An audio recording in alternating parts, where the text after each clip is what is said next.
Just because New York State is slow on the uptake in family issues doesn't mean we can't attempt to educate the public until New York State gets up to speed. This is what we do at FIT-TV. On today's program, I'm proud to introduce Nicole Feuer and her mother, Francine Baras, who co-authored the book, 37 Things I Wish I'd Known Before My Divorce. The book centers around the ramifications of conflicted divorce, its complications, and available and smarter remedies for couples when divorce is imminent. Welcome. Thank you. We're going to have an opportunity to talk a little bit more about the book, but I want to hear a little bit more about what you're actually doing, you know, hand-to-hand combat with families in distress. You want to take up the charge? Which one of you want to start? Nicole can start. Sure. We started a company called Start Over Smart about 5 years ago. We held an expo in New York City, bringing resources together for people going through divorce, from financial planners to attorneys to dating coaches and matchmakers. And what we found was that people are really starting the process so confused and overwhelmed, and they don't know where to turn, and they don't know the resources available to them. And after the expo, we started a counseling firm, if you will, the two of us, to get on the phone with people and offer advice, talk to them about what their situation is, and everyone has sort of unique situations, even though there's broad topics. And we coach them through the process. How many people would think you'd need a school for divorce? But you really do. There's a lot to learn, and people make a lot of mistakes because they don't take the time to learn what they need to before the process begins. Yeah, well, you're assisting me because that's what I do. I mean, I try to educate people, you know, so they don't run into problems, and I divorce mediate so they can avoid the court issues. So Absolutely. we're in the same boat. Oh yes, we're on the So same. what was your motivating force for the book? I think we wanted to take everything that we had learned in all these years working with people going through divorce, all the questions that they have, all the things that we think are so important for them to know, we wanted to put in a book, because what better way to reach? You want to organize it a little bit. Organize it, and this way we can reach millions of people rather than just the few hundreds that we see in our practice. But exactly, when people look at the book, they say, wow, you've really organized all the information so clearly. So we made it very clear and concise. There are so many books out there that are big and confusing and overwhelming, and so we've tried to streamline it and put everything in there that people really need to know. People are under such emotional strain when they're beginning to think about or going through, that our book is so simple. We try to make it as simple as possible so people can really take it in. It's very hard when you're going through this transformation and this process to think clearly. Sure. I always felt that going to court was complicated. I mean, you have to learn their language, and it's a language-oriented business thrust upon us with things we don't understand. But even if you don't go to court, as you know, there's so much you need to educate yourself on, and Sure. a lot of complicated terms and things like that. What are some of the mistakes that we can avoid? I think the first mistake we can avoid is not to make your first phone call to an attorney. To take a few breaths before you do that. You win a gold star for that one. I've always been saying that. But it's true, and it's such a reflex action in our culture to pick up that phone. And there are so many other things that you need to do before that. As I say, take 2 breaths, and I would say to try to get some support. Either you call your friend, your best friend, or your mother, but after that you need to call somebody like ourselves. You need to go to somebody who's neutral, who has experience, and can get you on the right path. And that is what we really try to do in every situation. Try to get the person on that road to a better divorce. Yeah. We recommend sometimes talking to family and friends before they make any calls to anybody, to organize your own thoughts about, because people who know you well know more about your life and could help you in a way that a judge who doesn't know you can't help. Yes, especially emotionally. I think that friends and family can really get you through the tougher times emotionally, but you still need somebody that can guide you in the choices, the divorce choices. So I know you had mediation training. I'm not sure if you did, but did you Yes, also? we did. Okay, Yes. you did. Okay. Yes. So you're recommending mediation, I suppose. Well, yes. We certainly are recommending mediation when it's appropriate, and most times it can be appropriate, and we certainly suggest people try to start out and try to mediate their divorce, and hopefully they will succeed. I think also we also suggest collaborative law, which we find can be very good as well if you can't do mediation. Right, and it's like another, sometimes I consider it with all the people involved, it might be more confusing. I always wondered about collaborative as a possibility. Well, I think it may not be as confusing as it might be very supportive. There's a social worker usually on the team. And Oh, it's better than litigation, that's for sure. Yes. Right. Some people really can't go to mediation. They don't want to. They feel they need that protection. And I think those are the people that you see use collaborative. But of course, we always recommend people try mediation. And it's amazing. I would say 9 times out of 10 people don't even know what mediation is. So we spend a lot of time that too well, yeah. educating people. Yeah. A big part of what we do is explaining what it is and eliminating the fears that they have. They all say, oh, I'm going to be screwed if I go to mediation, and we really explain what are you really afraid of, and if you really talk them through it, they realize that it's just that they don't know what it's about. So we take a lot of time to let people make that a real viable option. See, don't you think that sometimes people have gotten divorced and they have a bad track record, and they throw it upon you as maybe as a newly divorced potential person, and you're walking into this arena. Meanwhile, you've heard all the stories, and you're intimidated by the stories. So your purpose seems very like it's well designed, because that's what's missing, I think, a peaceful period where you can make something work, where you can get somebody organized, organize their thoughts, not have them be, to suffer. Most of the clients that come through into our office say, they're just terrified to take that step. We actually get a lot of people that are thinking about getting divorced and are afraid to make that step, and they want some advice on how to do it right, or how do I make that leap. And a lot of it is just understanding what the process is going to be like, and that it doesn't have to be that horrible war that their friends went through. And when people hear that you can do this peacefully, you can have a good post-divorce relationship with your ex and not destroy your kids, they're so relieved because they only really know the bad horror stories. Right, and that's mostly legal stories, isn't it? Yeah, most of them, it right? is. There's no reason to destroy your family by getting divorced. Families are forever. Right. And when people start to realize that, and we try to stress that a lot in our book and in our office and on the telephone, is to try to save your family. Your family is there forever. Your children need both parents, and they need to have a peaceful life.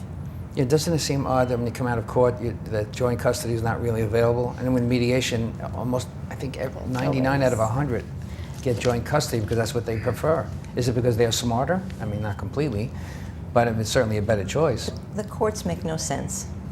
Yeah. Well, as we all, I think, agree, the courts is not the right place to be deciding on child issues. Right. And I think a lot of judges, we've had judges tell us straight to our face, we don't think that should be our job. So it's unfortunate if it ever gets to court. It shouldn't get to that point. You should be deciding those things. It's amazing how we can't convince some people, or some people just want to head to that crashing wall, don't they? Yes, they do. What other issues do you talk about with a couple that may be coming to you for help? We talk a lot about their financial situation. Again, this is a big fear of people. Can we afford to get divorced? What is that going to look like?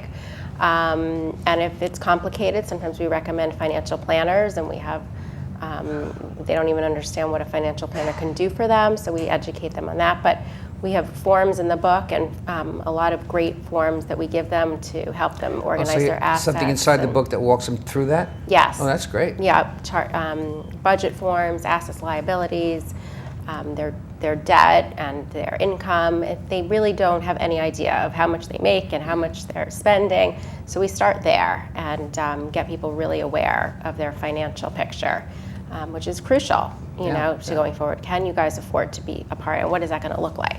Because people are terrified. And there again, that brings down the stress, which also then helps them deal with the second thing that's so important to us, which are children. Mm-hmm. So we do a lot of work around children, around how to help your children, how to tell your children, what's important for your children to know, what's important for them not to know. And that's really crucial to beginning your divorced life in that better way with your children. Yeah, we as mediators, we know that that's most important, and a little thing that I do is I put the picture of the kids in front of the couple, not facing me, so that they have to look past the picture to see me. Well, put the children first, gets right? them to focus on the kids. That's a wonderful thing to do. Yeah, I think it's a great idea. Yeah, it is. Yeah, they get very wrapped up in their anger, about the sometimes, situation, and it's hard for them to remember that. Take some right out of that acrimony spirit, right? That's great. That's a good idea. Let's talk about conflict a little bit that might be occasionally involved, right? So how do you handle conflict in your book and in your classes that you work with when you see a couple? What we try to do when we see a couple is to try to ask them to separate their emotions from the process. And of course that sounds like a very hard thing to do, and it isn't an easy thing to do. But we say in our book, we have one thing that I love in our book, which says love your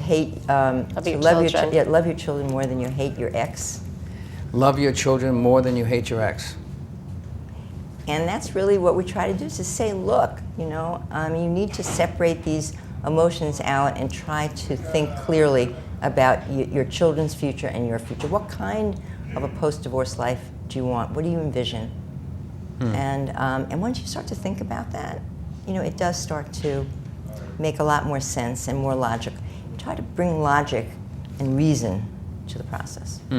So I was just going to say that, sometimes we recommend one or both of them see a therapist if we feel like the anger is really heightened, to calm it down, or to take some time, maybe separate, don't go straight to divorce, take some time to cool things down and separate that. Sometimes just some time. Some people want to rush through the divorce, and I say sometimes that's not the best thing to do.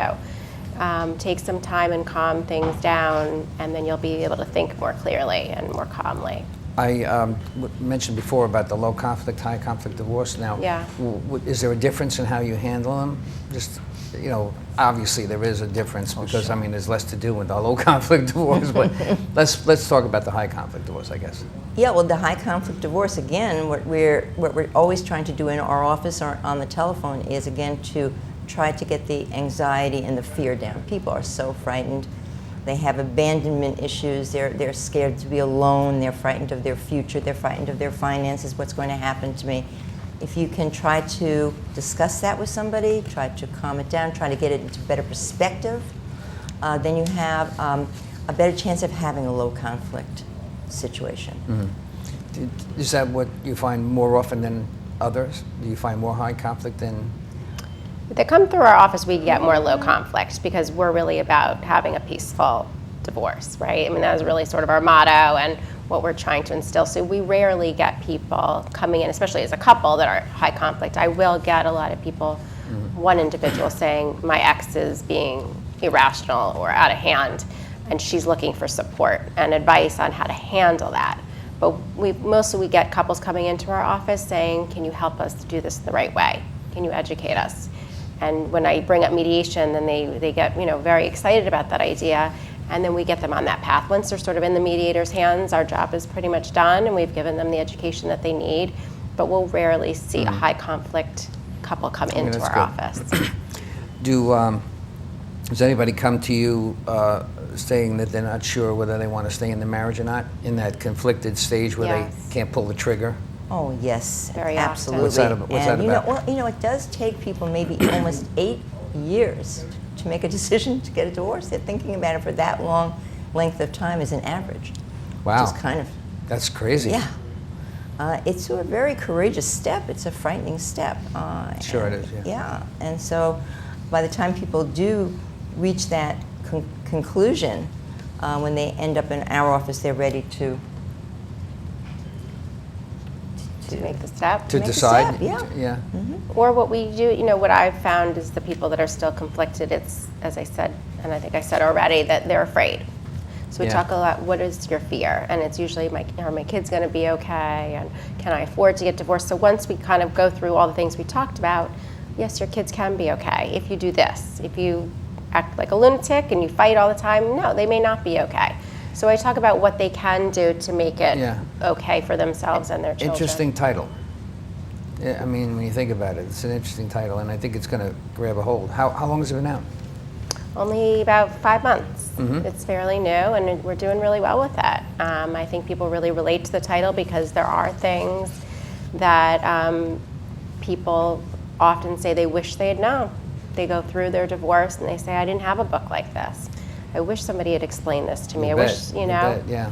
And people just don't get an education.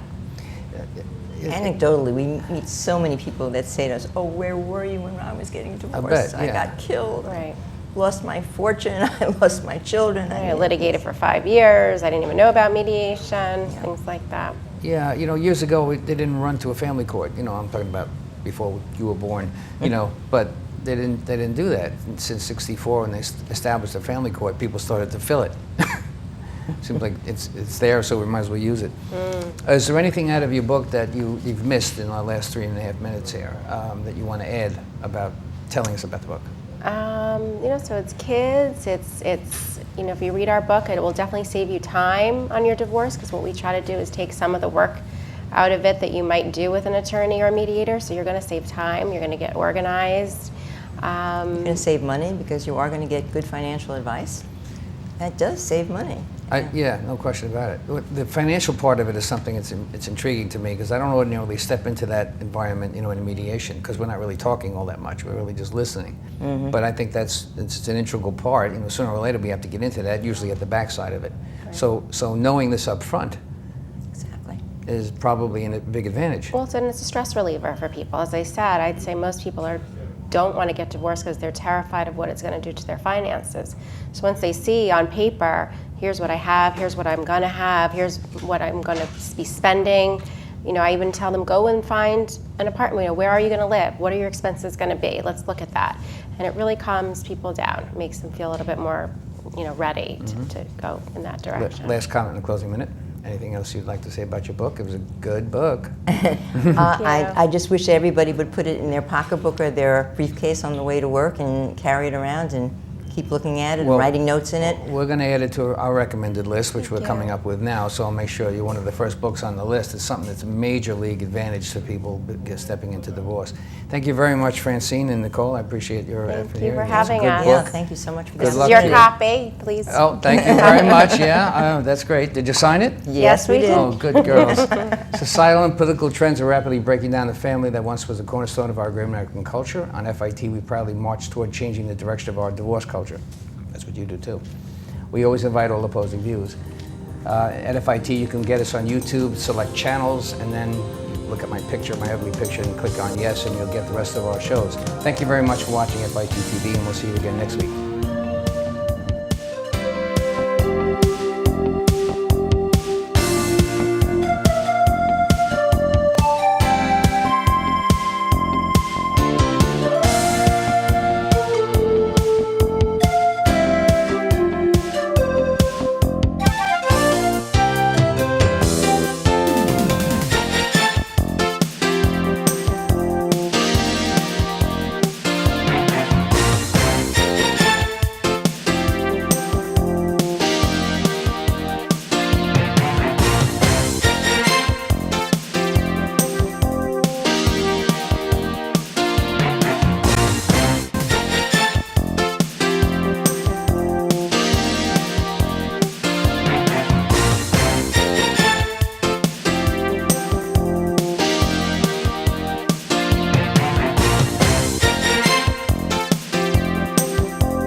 Properly inflating my tires burns less fuel and saves me money on gas.